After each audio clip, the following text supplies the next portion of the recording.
Alright, and we're back. This time we're going to be talking about Blackness Castle to be exact. So, Blackness Castle, a little bit of history behind that. It's a 15th century castle, and this one is in the south of Scotland on the Firth of Forth. The Firth of Forth being one of the rivers that the Germans sneaky managed to actually get a U-boat to go quite far down during World War II. It was quite embarrassing. We were fortunate enough to attend it on a day that there was an event going on.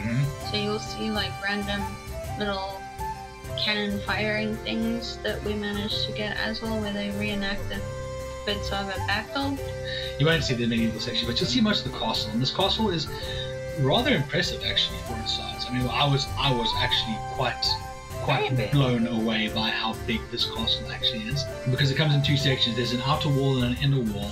So the inner wall is obviously where people would live and things like that, but the outer wall would be for more defensive purposes and things like that. But it was used not just as a castle, but funny enough as an upper class prison, as it were. At least the central tower was used as an upper class. So it housed like more like earls and duchesses and things like that. But from what I read, in the prison they had their families there as well, so you weren't really a prisoner. I remember reading this in the report that your families were there and you could stay with your families and you did chores and stuff around the yard, so it's like you were living your life, but you were a prisoner but not. Yeah, essentially back then, prisoners like that were not actually prisoners in the common sense that you figure, like locked behind bars and not able to be able to do anything throughout the day.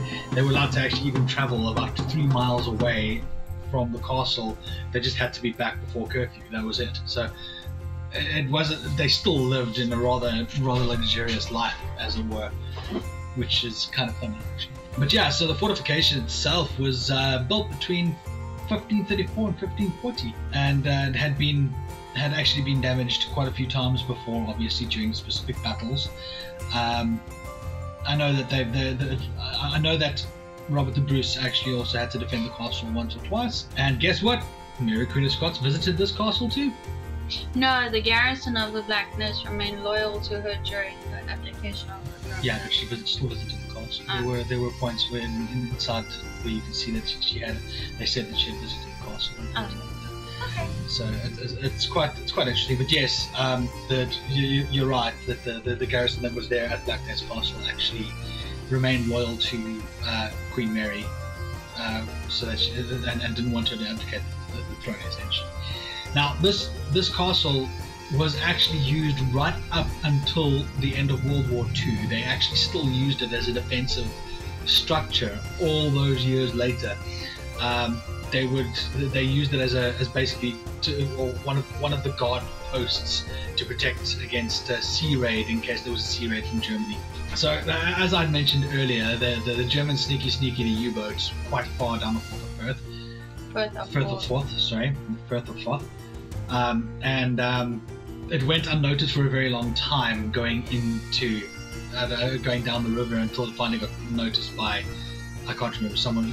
They did mention that someone actually saw it, and then it was they depth charged it, and it is somewhere at the bottom of the mouth.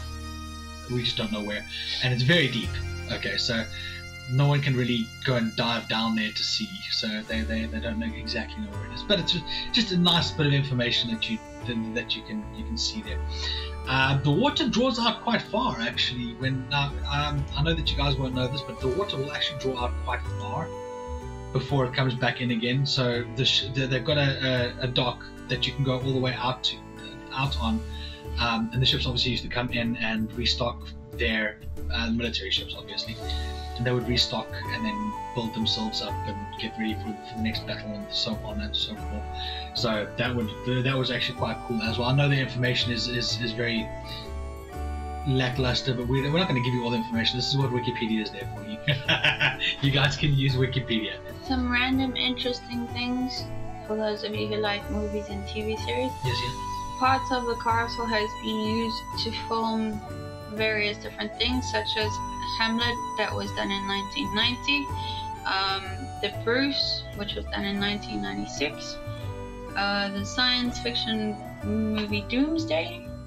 It is also featured in stuff from the BBC of a mini-series called Ivanhoe and the TV series Outlander. Obviously there's a few others, but those are just the main ones that come up.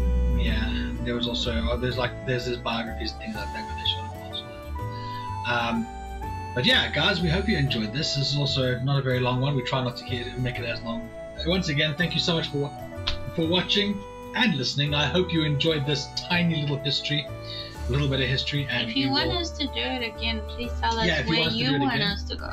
And if you want us to do more and more in depth, please let us know, and we will pop on and do it again at another stage. Thank you so much for watching, and as always, remember, Keep it. bye.